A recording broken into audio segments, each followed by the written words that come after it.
et messieurs, votre attention s'il vous plaît. En raison des travaux de modernisation sur la France, On quitte Paris et on traverse la banlieue très dense.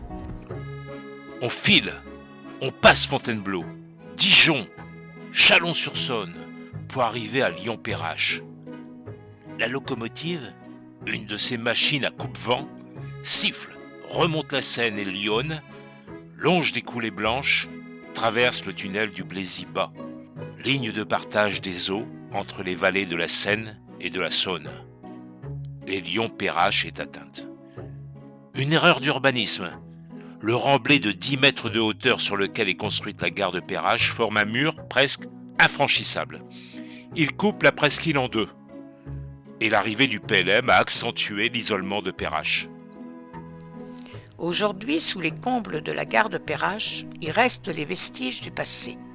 Un ancien buffet Napoléon III, des coupoles vitrées qui ont perdu leurs carreaux quand elles n'ont pas été massacrées pour laisser passer des câbles, des poutres sculptées masquées par des panneaux de stuc verdâtre et éventrés, des fragments de toile peinte pourrie et, à contre-jour sur un mur noirci, 3 lettres entrelacées effacées, PLM.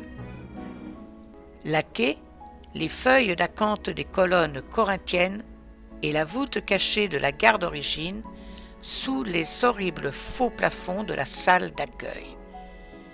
Comme à Paris, on a frôlé la catastrophe dans les années 1960. Le splendide buffet de la gare de Lyon, le train bleu, apothéose de l'art 1900, gêne les nouveaux plans d'aménagement de la gare. La SNCF a donc programmé sa démolition.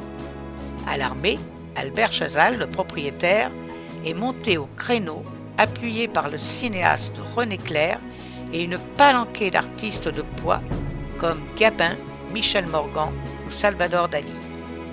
En 1972, André Malraux a classé l'établissement monument historique et le PLM est entré au musée. Après une rapide halte sur les quais lyonnais, les portes se referment, les voies se rouvrent et nous reprenons notre bercement. Derrière nous, le nord s'est évanoui. À droite, par instant, un grondement énorme s'élève du Rhône, qui déborde, écume et forme un torrent. Nous le longeons ainsi, roulons côte à côte, et nous atteindrons ensemble la Grande Bleue. En route pour Marseille. Ah, cette belle vallée du Rhône que l'on va descendre. Valence, Montélimar, Donzère, Orange pour atteindre Avignon. Rendez-vous à l'épisode 4.